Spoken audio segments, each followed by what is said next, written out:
Hi guys, back with Red Fern, the next chapter. I kind of think this is chapter 12, and I think the file that I've been reading combined chapter 10 and 11 without there being a marker in between. So I think the last time we read chapter 10 and 11. Maybe that's why it was so long. But anyways, the next chapter, this is after little Anne was saved from the river, and the hunting's been going well. The fame of my dogs spread all over our part of the Ozarks. They were the best in the country. No coon hunter came into my grandfather's store with as many pelts as I did. Grandpa never overlooked an opportunity to brag. He told everyone the story of my dogs and the part that he had played in helping me get them. Many was the time some farmer, coming to our home, would say, "Your grandpa was telling me you got 3 big coons over in Peavine Hollow the other night." I would listen, knowing I only got 1, or maybe none, but Grandpa was my pal. If he said I caught 10 in one tree, it was just that way. Because of my grandfather's bragging and his firm belief in my dogs and me, a terrible thing happened. One morning, while having breakfast, Mama said to Pa, "I'm almost out of cornmeal. Do you think we can go to the mill today?" Papa said, "I intended to butcher a hog. We're about out of meat." Looking at me, he said, "Shell a sack of corn. Take one of the mules and go to the mill for your mother." With the help of my sisters, we shelled the corn. Throwing it over our mule's back, I started for the store. On arriving at the mill house, I tied my mule to the hitching post, took my corn, and set it by the door. I walked over to the store and told Grandpa I wanted to get some corn ground. He said, "I'll be with you in just a minute." As I was waiting, I heard a horse coming. Looking out, I saw who it was and didn't like what I saw. It was the 2 youngest Pritchard boys. I had run into them on several occasions during pie suppers and dances. The Pritchards were a large family that lived upriver about 5 miles. As in most small country communities, there is one family that no one likes. The Pritchards were it. Tales were told that they were bootleggers, thieves, and just all around no accounts. The story had gone around that old man Pritchard had killed a man somewhere in Missouri before moving to our part of the country.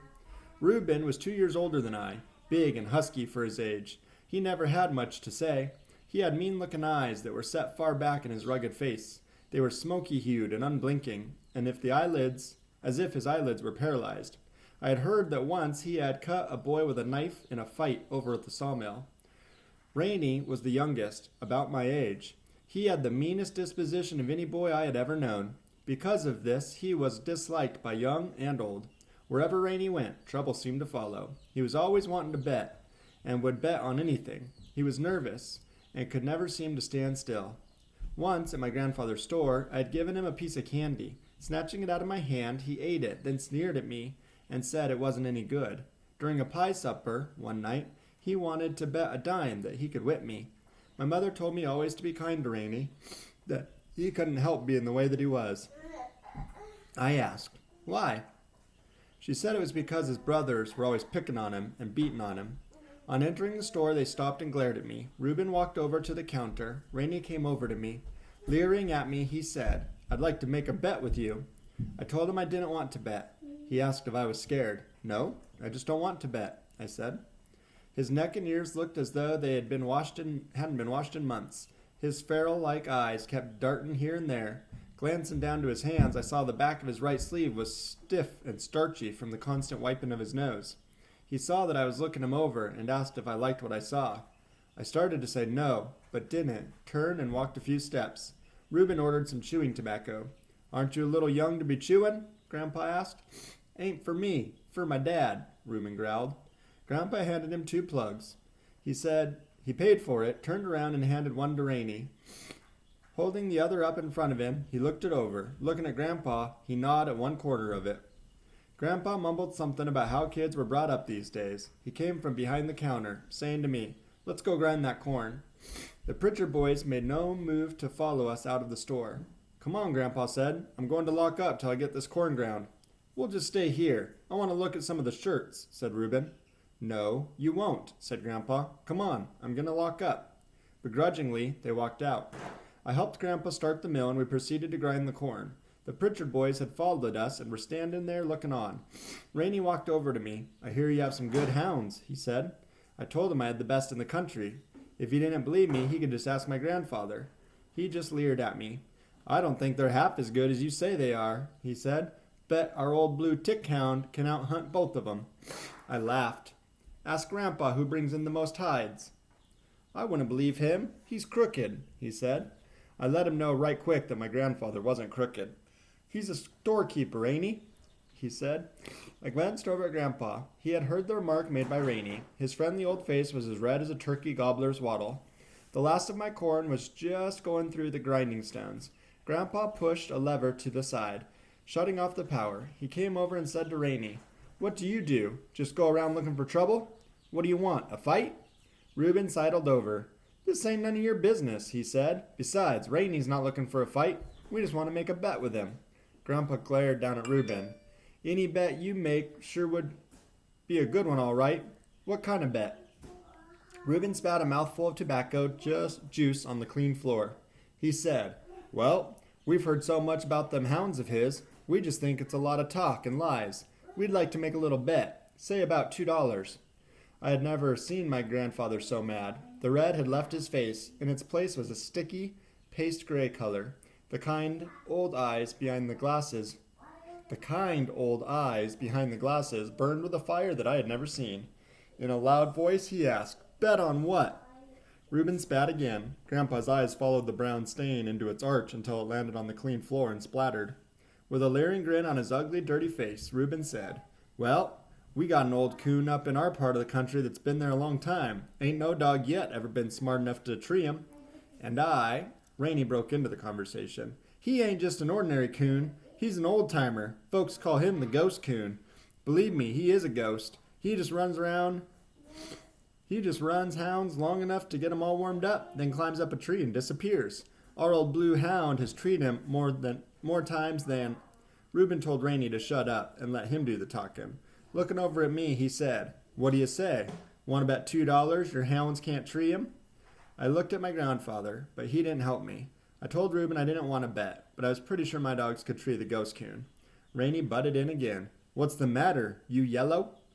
I felt the hot blood rush to my face. My stomach felt something alive and crawling in it. I doubled up my right fist and was on the point of hitting Rainey in one of his eyes when I felt my grandfather's hand on my shoulder. I looked up. His eyes flashed as he looked at me now. A strange little smile was tugging at the corner of his mouth. The big artery in his neck was pounding out and in. It reminded me of a young bird that had fallen out of a nest and was laying dying on the ground. Still looking at me, he reached back and took his billfold from his pocket, saying, "Let's call that bet." Turning to Reuben, he said, "I'm going to let him call your bet, but now you listen. If you boys take him up there to hunt the ghost coon and jump on him and beat him up, you're going to hear from me.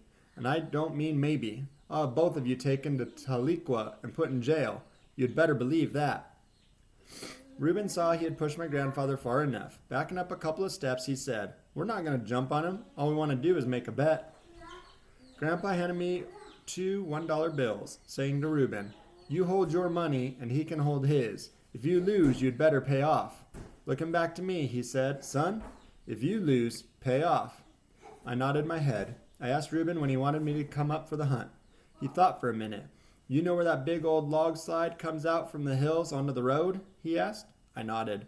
"We'll meet you there tomorrow night, 'bout dark," he said. It was fine with me, I said, but I told him not to bring his hounds because mine wouldn't hunt with other dogs. He said he wouldn't. I agreed to bring my axe and lantern. As they turned to leave, Rainey smirked. "Sucker," he said. I made no reply. After the Pritchard boys had gone, my grandfather looked at me and said, "Son, I have never asked another man for much, but I sure want you to catch the ghost coon." I told him if the ghost coon made one track in the river bottoms, my dogs would get him. Grandpa laughed. "You'd better be getting home. It's getting late and your mother is waiting for the cornmeal," he said. I could hear him chuckling as he walked towards the store. I thought to myself, there goes the best grandpa a boy ever had. Lifting the sack of meal to the back of my old mule, I started for home. All the way I kept thinking of old Dan and little Ann and ghost coons and the 2 ugly, dirty Pritchard boys. I decided not to tell my mother and father anything about the hunt, for I knew Mama wouldn't approve of anything I had to do with the Pritchards. The following evening I arrived at the designated spot a little early. I sat down by a red oak tree to wait. I called little Ann over to me and had a good talk with her. I told her how much I loved her, scratched her back, and looked at the pads of her feet. "Sweetheart," I said, "You must do something for me tonight. I want you to tree the ghost coon, for it means so much to Grandpa and me." She seemed to understand and answered by washing my face and hands.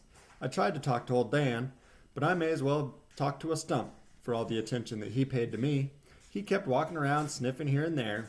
He couldn't understand why we were waiting. He was ready to hunt. Reuben and Rainey showed up just at dark. Both had sneers on their faces. "Are you ready?" Reuben asked. "Yes," I said, and asked him which way was the best way to go.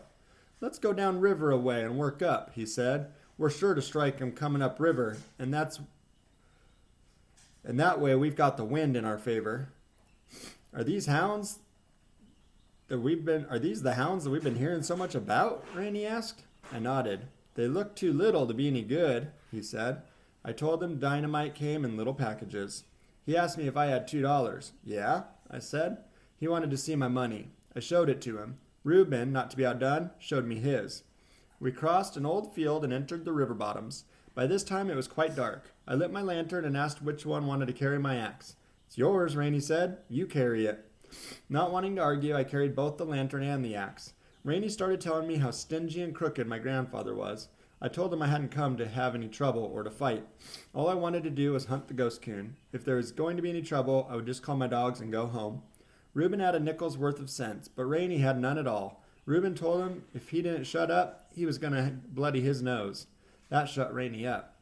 Old Dan opened up first. It was a beautiful thing to hear. The deep tones of his voice rolled in the silent night. A bird in a canebrake on our right started chirping. A big swamp rabbit came running down the riverbank as if all hell was close to his heels.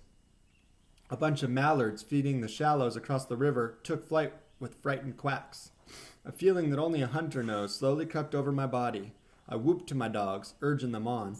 Little Ann came in. Her bell-like tones blended with old Dan's in perfect rhythm. We stood and listened to the beautiful music, the deep-throated notes of hunting hounds on the hot-scented trail of a river coon. Reuben said, "If he crosses the river up that buckford, it's a ghost coon, as that's the way he always runs." We stood and listened. Sure enough, the voices of my dogs were silent for a few minutes. Old Dan, a more powerful swimmer than Little Ann, was the first to open up after crossing the river. She was close behind him. Reuben said, "That's him all right. That's the ghost coon." They crossed the river again. We waited. Rainey said, "You may as well get your money out now." I told him to just wait a while, and I'd show him the ghost coon's hide. This brought a loud laugh from Rainey, which sounded like someone had dropped an empty bucket of gravel bar and then had kicked it. The wily old coon crossed the river several times, but couldn't shake my dogs from his trail. He cut out from the bottoms, walked a rail fence, jumped into a thick canebrake. He piled into an old slough, where it emptied into the river. He swam to the middle, doing opposite to what most coons do, which is swim downstream. He swam upstream. He stopped at an old drift in the middle of it. Little Ann found him. When she jumped in from the drift, old Dan was far downriver searching for the trail. If he could gotten him there in time, it would have been the last of the ghost coon, but Little Ann couldn't do much by herself in the water. He fought his way free from her, swam to our side, and ran upstream. I could hear old Dan coming through the bottoms on the other side, bawling at every jump. I could feel the driving power in his voice. We heard them when he hit the water to cross over. It sounded like a cow had jumped in. Little Ann was warming up the ghost coon. I could tell by her voice that she was close to him. Reaching our side, old Dan tore out after her. He was a mad hound. His deep voice was telling her that he was coming. We were trotting along, following my dogs, when I heard Little Ann's bawling stop. "Wait a minute," I said. "I think she's treed him. Let's give her time to circle the tree to make sure he's there." Old Dan opened up and bawled, "Treed." Reuben started on. "Something's wrong," I said. "I can't hear Little Ann." Rainey spoke up. "Maybe the ghost coon ate her up." I glared at him. Hurrying on, we came to my dogs. Old Dan was bawling at a hole in a large sycamore that had fallen into the river. At that spot, the bank was a good 10 feet above the water level. As the big tree had fallen, the roots had been torn and twisted from the ground. The jagged roots, acting as a drag, had stopped it from falling all the way into the stream. The trunk lay on a steep slant from the top of the bank to the water. Looking down, I could see the broken, tangled mass of the top. Debris from floods had caught in the limbs, forming a drift. Old Dan was trying to dig and gnaw into every log. Pulling him from the hole, I held my lantern up and looked down into the dark hollow. I knew that somewhere down below the surface there had to be another hole in the trunk, as water had filled the hollow to the river level. Reuben, looking over my shoulder, said, "That coon couldn't be in there. If he was, he'd be drowned." I agreed. Rainey spoke up. "You ready to pay off?" he asked. "I told you them hounds couldn't tree the ghost coon." I told him the show wasn't over. Little Ann had never balled treed, and I knew she wouldn't until she knew exactly where the coon was. Working the bank up and down and not finding the trail, she swam across the river and worked the other side. For a good half hour she searched that side before she came back across the river to where old Dan was. She sniffed around the hollow log. "We might as well get away from here," Randy said. They ain't gonna find the ghost coon." "Sure looks that way," Reuben said. I told him that I wasn't giving up until my dogs did. "You just want to be stubborn," Reuben said. "I'm ready for my money now." I asked him to wait a few minutes. "Ain't no use," he said. "No hound yet ever treed that ghost coon." Hearing a whine, I turned around. Little Ann had crawled up on the log and was inching her way down the slick trunk toward the water. I held my lantern up so I could see better. Spraddle-legged, claws digging into the bark, she was easing her way down. "You better get her out of there," Reuben said. "If she gets down in that old treetop, she'll drown." Reuben didn't know my little Ann. Once her feet slipped, I saw her hide quarters fall off to one side. She didn't get scared. Slowly she eased her legs back up onto the log. I made no reply. I just watched and waited. Little Ann eased herself into the water. Swimming to the drift, she started sniffing around. In places it was thin, and her legs could break through. Climbing, clawing, and swimming, she searched the drift over, looking for the lost trail. I saw when she stopped searching. With her body half in the water and her front feet curved on a piece of driftwood, she turned her head and looked toward the shore. I could see her head twisting from side to side. I could tell by her actions that she had gotten the scent. With a low whine, she started back. I told Reuben, "I think she smells something." Slowly and carefully, she worked her way through the tangled mass. I lost sight of her when she came close to the undermined bank. She wormed her way under the overhang. I could hear her clawing and wallowing around. And then all hell broke loose. Out from under the bank came the biggest coon I had ever seen, the ghost coon. He came right over Little Ann. She caught him in the old treetop. I knew she was no match for him in that tangled mass of limbs and logs. He fought his way free and swam to the opposite bank. She was right behind him. Old Dan didn't wait, look or listen. He piled off the 10-foot bank and disappeared from sight. I looked for him. I knew he was tangled in the debris under the surface. I started to take off my overalls, but I stopped when I saw his head shoot up from the water. Bawling and clawing his way free of the limbs and logs, he was on his way. On reaching midstream, the ghost coon headed downriver with Little Ann still on his trail. We ran down the riverbank. I could see my dogs clearly in the moonlight. The ghost coon was about 15 feet ahead of Little Ann, and about 25 yards behind them came old Dan, trying hard to catch up. I whooped to them. Reuben grabbed a pole, saying, "He may come out on this side." Knowing the ghost coon was desperate, I wondered what he would do. Reaching a gravel bar below the high bank, we ran out onto the water's edge. Then the ghost coon did something that I never expected.